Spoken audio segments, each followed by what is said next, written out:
Well, breaking right now, crews responding to an apartment fire in Norwood and 9 on your side's Paulo Suro is live at the scene right now with the very latest. Paulo, good morning.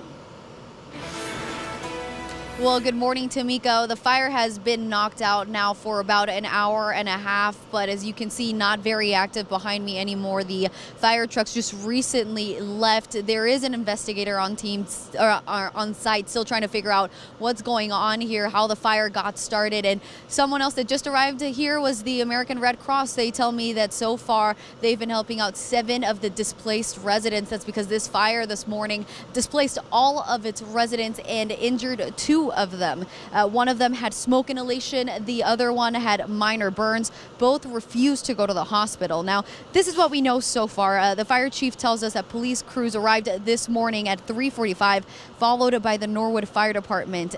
15 minutes later, they received a mutual aid from St. Bernard. Police back in when they first got reports, had reports of a person trapped on the 2nd floor, another in the basement. The fire chief says the bulk of the fire came from the stairwell. So we did request mutual aid immediately when we arrived on scene. They arrived on scene here in about 15 minutes after our arrival. Unfortunately, we also had a medic run come out on another side of the city. We had to request Gulf Manor or Little Miami Fire Rescue go to that for us. And I wasn't the only one. I heard somebody else screaming too, though.